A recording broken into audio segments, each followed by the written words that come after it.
Okay, so hola clase, this is my Cajita project. I feel like I did the first one wrong, so this is my second go at it.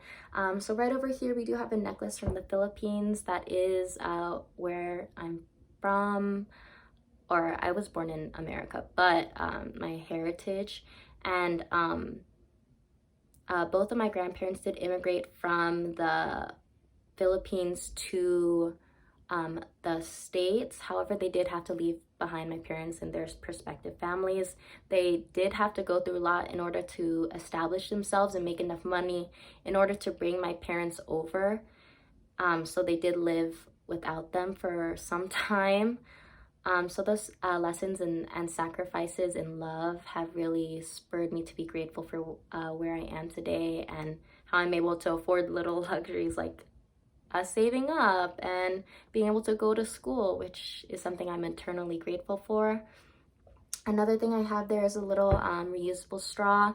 I get that straws aren't the biggest contender in combating our environmental problems. However, I am a big believer in just trying your best where you can do your best.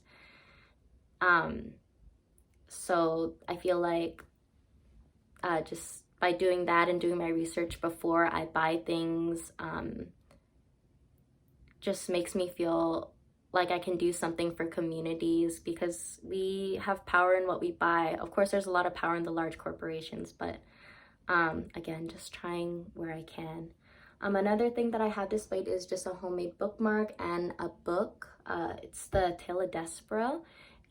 This was the first novel, and I grew up just loving reading. I don't have a lot of time for that now, unfortunately, but this book was the first novel where I was able to read from the villain's perspective, who turned out to not really be a villain. He was just a product of his circumstances, and I feel like it kind of gave me, little kid me, a little epiphany that, hey, like maybe these people that society deems bad aren't really bad, or maybe you're just not getting the full story because in the book's words, Roscoe was a bright-eyed, hopeful individual, but due to his circumstances, his heart broke and it grew back gnarled and twisted, and that wasn't his fault. It was a product of circumstances. So I feel like that lesson that this book taught me just kind of carries me throughout how I see social justice and how I see addressing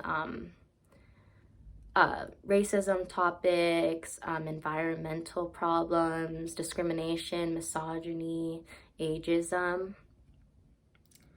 We're just getting one story sometimes, and I feel like by broadening our perspectives and being open to those, our differences can pull us together rather than separate us. And just ending on that note of love and unity, and hopefully that our differences will bring us together. My parents aren't together anymore, yet I still have this little note from them written from the both of them. So yeah, thank you so much. Thank you for a great semester as well.